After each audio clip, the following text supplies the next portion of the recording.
to use the parking lot of the DPW on Tuesday, April 9th, 2013, between the hours of 8 a.m. and 3:30 p.m. for a recovery day of electronic equipment, computer monitors, workstations, etc. These items can be dropped off during the village's junk week, as the residents and businesses need a venue in which to safely dispose of these objects. This is of particular importance as Orange County has temporarily suspended its electronic recycling program at transfer stations. This will be the same program with the same vendor, Advanced Recovery, as we had sponsored in 2011 and 12 at the DPW lot. Advanced Recovery will bring in all of the equipment, labor, and material necessary for this collection event. The items will be collected at no cost to local residents and businesses. The only thing we need is a space which to locate a 28-foot box truck. I've spoken to both DPW Superintendent Dudley and Chief Watt about the event and use of the DPW. Further information regarding Advanced Recovery can visit the website. Of course, we will supply an insurance certificate and whatever paperwork deemed necessary. We look forward to working with the village on this event, which benefits the residents, businesses, and the environment. So basically, it's something we've done before. I think this will be the first time it actually syncs up with Junk Week, which will be nice when people are clearing out the houses and basements. Whatever we won't collect, they'll be able to bring right down to the DPW. So I'm going to ask for a motion to approve this request from the chamber. So moved. A second? Second. Any additional discussion on this? Great.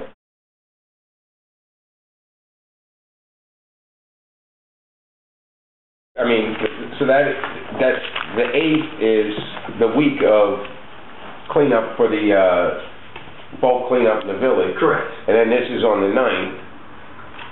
You know, I was just looking at it because, you know, it's $78 a ton that these folks charge, $80 a ton for the other stuff. So maybe we could amend this to say that, you know, utilize this if you want to get rid of your electronics appliances. They won't, the interstate waste ones, they won't take that kind of stuff. No, they will on here. It says it says in the event the village wants a centralized, they'll set up like another dumpster for this, so it would be redundant to. Oh yes, we're not going to take that. Obviously, they offer, but they would charge us for that. What I meant by not taking it, with that curbside, they won't pick it up, that kind of stuff. Okay. Yeah, so we're not utilizing that. We're going to do it with the chamber for free. For the chamber will publicize and put it in the press and all that. Well, let me ask this, since we usually take on that anyways, right, to publicize our, might we want to just, and we usually tell them you can't put this kind of stuff out, maybe we want to just tack in our ad a little bit, hey, if you do have this kind of stuff, they'll be picking it up on April 9th, you got to bring it over to the DPW parking lot. I know the chamber will, I know they'll advertise it too, but hey, a little extra won't hurt. I don't see any issue with that. I would just want to check with David, just because these guys that are doing the thing with the chamber are a private company. Okay. I just don't want us to, obviously it's a benefit to the residents and no one else is doing it, so there's no competitors that I know of locally. Yeah. I just want to clear that with David before we do stuff. Just for the record, legal thumbs up, I think it's a good idea. It's a private company, but they, you know, if they get a dumpster full of all this stuff, it's profitable for them. Correct. It's, you know, several $1,000s worth of recyclable goods for them. It's not like they're not getting a benefit from it. Right, yeah, that's why I just don't want to use the ad that the village pays for if there's a competitor in there, so, but I think it's a good idea. All right, anything else on the junk week or the recycling stuff? Or okay. Pete, you just want to talk about the senior center appointment? Anything you need to? Yeah, Frank, who was the village's representative for the senior center, he bowed out of the advisory board, and Helen's a sweet lady. She lives on Railroad Avenue there in the senior housing there, and she's volunteered to do it. And the way it works is we have one village representative and we have one town representative, and so I'm recommending that she's appointed for that. Recommending you to appoint her as our representative. Has anyone else put the names in the hat or anything? We kind of did a little screening process, and we just, you know, we weren't going to go and throw 3 names at you, but we just, between Ellen and I and the other members of the board, to include the town members, we just decided to, we feel we're very comfortable with her. Okay. So. Works for me. Can I have a motion on this before discussion? So moved. Second? Second. Any other discussion on this? I have no issue with it. I mean, Pete works, he's our liaison, so I'll take his advice. I Okay, all right. All in favor signify by saying aye. Aye. All right.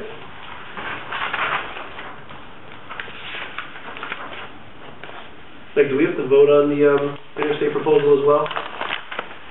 Or is that? No, I think Michael just has to sign it. Right? Okay. All right, so that's all good. We have a letter from the Goshen Fire District Commissioner and Chairman Alfred Curry. Dear Mayor Roddy, it has come to the attention of the Goshen Fire Commissioners that there are a number of decorative pillars being installed in the village of Goshen that are not leaving enough room for our apparatus to enter the driveway. Due to the manufacturers making the apparatus longer and wider due to emission regulations, we are requesting that a law be created that states that whenever decorative pillars are installed, they must leave a minimum of 16 feet between them. This will allow enough room for apparatus to enter the property. Where is this happening? I'm not sure what they're talking about. I guess with any new building or development, if there's a driveway that's installed, if they have the pillars at the beginning of the driveway, if they're too close together, then they can't get the fire truck in if there is a fire. I think it's just the entrance of the driveway, not pillars overall.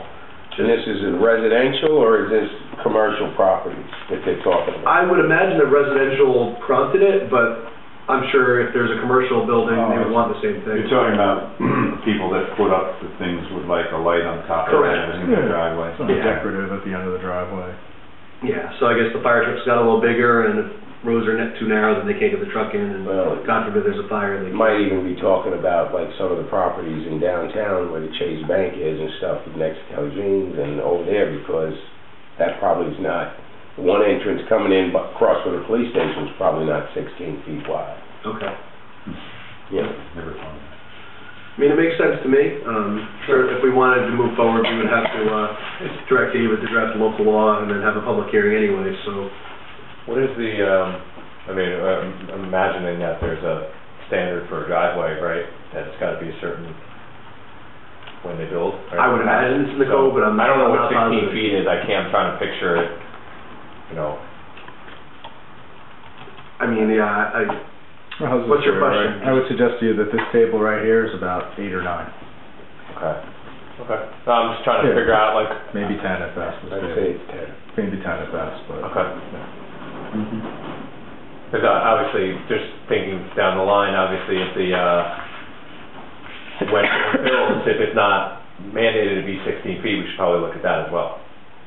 Because If it's what? like, if you drive, I don't know what, when you build a house or property, there's probably parameters for the size of your driveway to come in. Yeah, but it's not a matter of... I don't know what's in our It's code. not, I think we're misreading it. It's not, your driveway could be, you could not have a driveway. It's not having pillars within, that exceed 16 feet. Okay. So in other words, the standard driveway is probably about 10 feet wide, okay, and the entranceway going into the driveway. But as long as there's no pillars on either side, All right. it's no big deal. Right. Yeah. They can drive over somebody's grass in case of an emergency. Fair enough. I mean, it makes sense. I mean, there might be other issues that present themselves if we were to move forward, but at least first glance, it seems like a reasonable request and definitely keeps in line with public safety. Well, I assume, without really knowing about it, just something new right off the top of your head, but obviously, we're already suggesting somebody's building a house. So I assume if you have a house and you're just gonna go out and put these up, I've seen people do that, they bought a house that didn't have them before. Yeah. You must need a building permit to do that? Put up those I kind don't of know if that falls doors or under, I'm not sure. not? All right, well, then obviously you're gonna have to comply with this if we make this law. I mean, what I can do is if the board is in favor, I can talk to David tomorrow, find out what's currently in our code. If this is not covered in our code, which I imagine is not, if they're bringing it to us, I can direct David to draft some sort of local law to bring to the board, which the board can then look at, and we can vote on scheduling a public hearing and going from there. I'm so moved to. Yeah, I mean, voting to do that tonight just means we're exploring it. Yeah. So. Well, let's shoot for it. Want to put a motion on? I don't think we need a motion to... Oh, I thought you said vote. Oh, no, I don't think we do. Well, I would like to, I'll ask for a motion to authorize me to ask David to draft a local law. I'm with that, I don't know that you really need a motion to do that, but if you want it, it's fine. Okay, so then, does the board not want me to do it? Oh, no, I think everyone here wants to do it. Yeah. Yeah, I think everyone's in agreement, it's just a question whether we procedurally need a motion. I'll talk to David tomorrow. We have an executive session that we have to add to the agenda. Does anyone have any other topics or anything they want to bring? Or we're in an open meeting? We're afraid Sunday.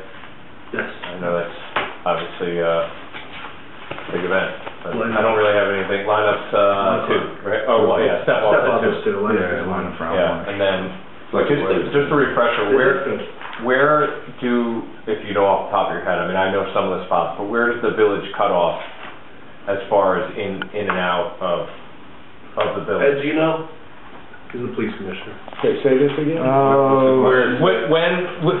get a lot of questions at about 12:30 on the day of the parade saying, when do they cut off the entrance and exit out of the village? Around 12:30, and then they try to direct, let's say coming off both exits, not including Fletcher Street, but the other two, they try to direct it down south, down Parkway, and then down Orange, and then out 207 that way. So it cuts at the county building? I'd say it cuts at the county building, and then up Scotchtown, it cuts... That's the county building. Basically by Murray, yeah. No, probably before, because it starts going up.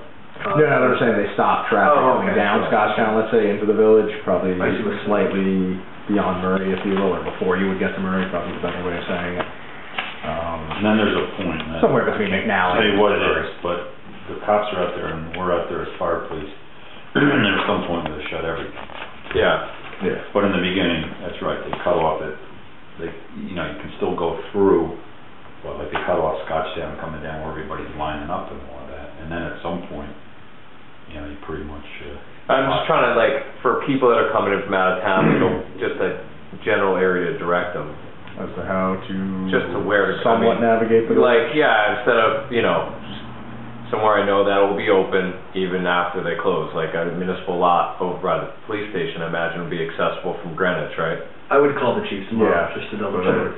Customarily, what happens is all of the Presbyterian Church parking area in and around and behind it is all consumed. Up and down South Church Street is all parked up. Yeah. And then the Goshen Savings Bank, it's always chock full, the parking lot all around the Goshen Savings Bank, and that's why they do it on a Sunday, because the bank is closed. And and so all your other, any basically place that has an open parking lot behind Joe Fixit's, behind the hardware store, all of that, everything is all at the streets there. But you can't get it. I'm not gonna.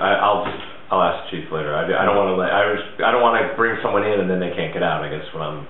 Because if you park. They're not going to get out until after the parade, though. Yeah, they can get in a bit. So once they get in, if they get parked downtown before they block off the streets for good, they're not leaving until after. There's going to be a period of time. They're in for the long haul. I've had people yelling at me, and there's a period of time where you're stuck. You're stuck. You have to go. Right. You have to go to Kelly Jeans or something. And just so everyone knows, I have it in front of me. I'm not sure if you guys have got it as well.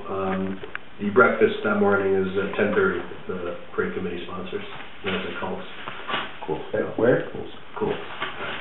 Cool. All right. I'll ask for a motion to enter into executive session to discuss personnel with no intent to do business when we return. So moved. Second. All in favor, signify by saying aye. Aye. All right. Thank you.